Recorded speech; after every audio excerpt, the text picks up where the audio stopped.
Kelompok 1, Akuntansi Internasional, akan menjelaskan mengenai gambaran umum akuntansi internasional yang akan dijelaskan oleh Eki Krismia, NIM 171600043. Selanjutnya, Janatul Dwi Ilmiah, NIM 171600120, dan Linda Fatmawati, NIM 171600159. Dalam gambaran umum akuntansi internasional akan dijelaskan mengenai yang pertama, sudut pandang sejarah, yang kedua, sudut pandang kontemporer, yang ketiga, pertumbuhan dan penyebaran operasi multinasional, yang keempat, merger dan akuisisi lintas batas, yang kelima, inovasi keuangan, dan yang keenam, internasionalisasi pasar modal.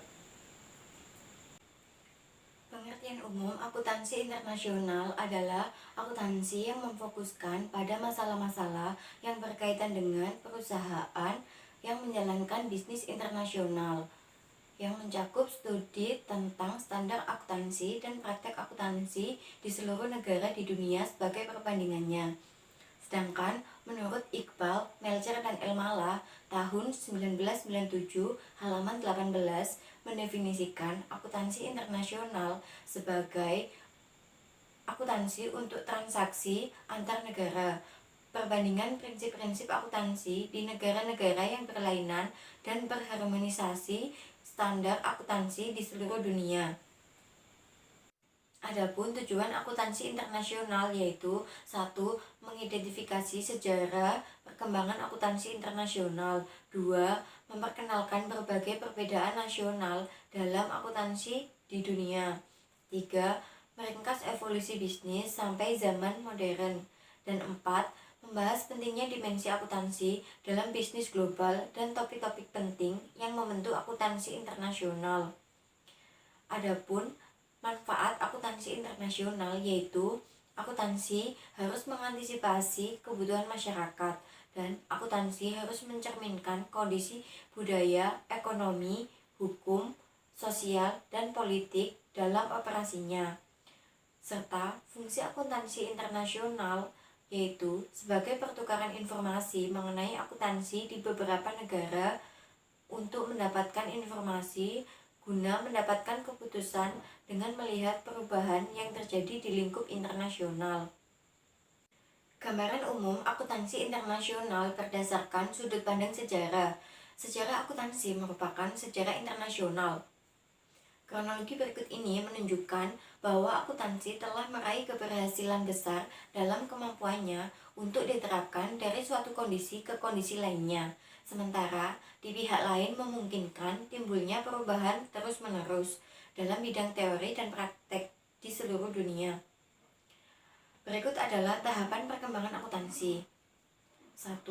Akuntansi bermula dari sistem pembukuan berpasangan atau double entry bookkeeping yang berawal dari negara-negara kota di Italia pada abad ke-14 dan 15. 2.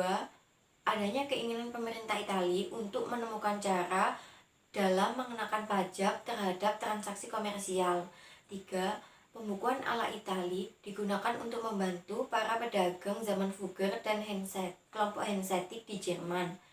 Dan yang keempat, profesi akuntansi publik sudah terorganisasi di Skotlandia dan Inggris selama tahun 1870-an. Sedangkan gambaran umum akuntansi internasional berdasarkan sudut pandang kontemporer, terdapat sejumlah faktor tambahan yang menambah pentingnya mempelajari akuntansi internasional. Faktor-faktor ini tumbuh antara lain, yang pertama, pengurangan yang signifikan atas hambatan perdagangan dan pengendalian modal secara nasional yang terjadi bersamaan dengan kemajuan dalam teknologi informasi. Yang kedua, pengendalian nasional terhadap arus modal, valuta asing, investasi asing langsung, dan transaksi terkait dengan diliberalisasikan secara dramatis. Yang ketiga, pemerintah yang terus berusaha membuka perekonomian terhadap perusahaan swasta, investor, dan bisnis nasional. Dan yang keempat, Kemajuan teknologi informasi menyebabkan perubahan radikal dalam ekonomi, produksi, dan distribusi. Poin yang ketiga, pertumbuhan dan penyebaran operasi multinasional. Bisnis internasional saat ini semakin berhubungan dengan investasi asing langsung yang meliputi pendirian sistem manufaktur atau distribusi dari luar negeri. Dengan membentuk prinsip laporan keuangan nasional dapat berbeda secara signifikan dari suatu negara lain karena prinsip-prinsip akuntansi tersebut dibentuk oleh sosial ekonomi yang berbeda. Selain itu, terdapat juga perbedaan kurs nilai mata uang yang digunakan dalam pelaporan. Manajer keuangan dan akuntan juga harus memahami pengaruh apa saja yang mempengaruhi pengukuran akuntansi suatu perusahaan multinasional.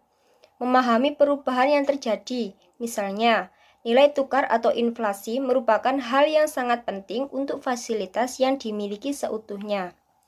Operasi yang dilakukan di luar negeri membuat manajer keuangan dan akuntan menghadapi resiko berupa semua jenis masalah yang tidak mereka hadapi ketika operasi perusahaan dilaksanakan di dalam wilayah suatu negara.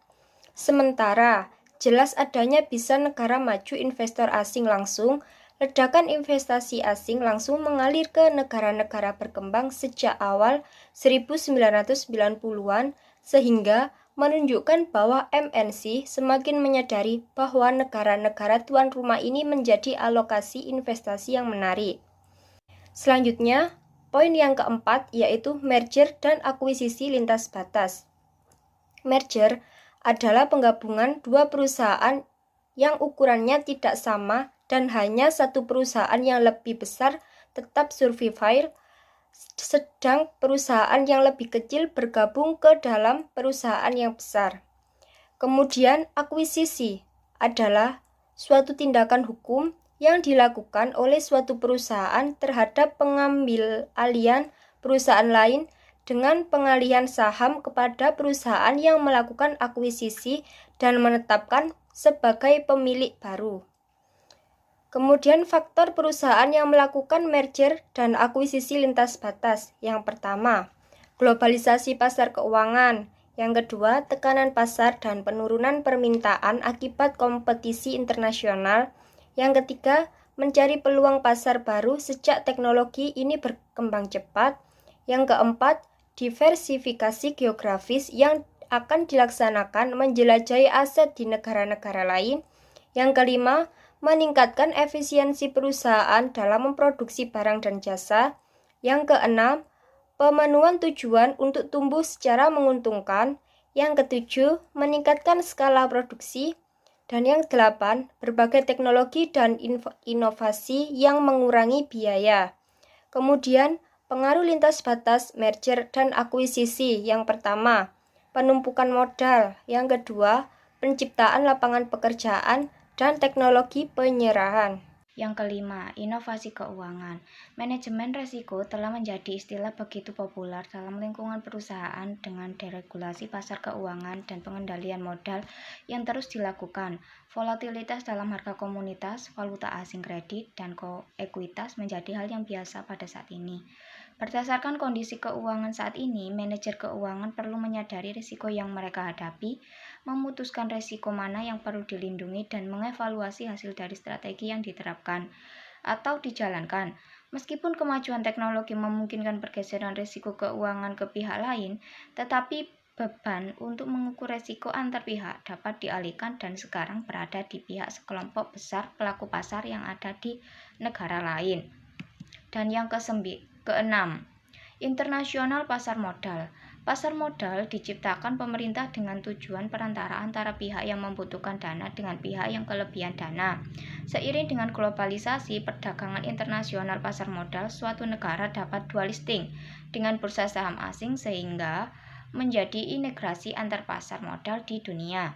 Faktor lain yang turut menyumbangkan perhatian lebih terhadap akuntansi internasional adalah di kalangan eksekutif perusahaan, investor, regular, pembuat standar akuntansi, dan para pendidik ilmu, bisnis adalah internasionalisasi pasar modal di seluruh dunia.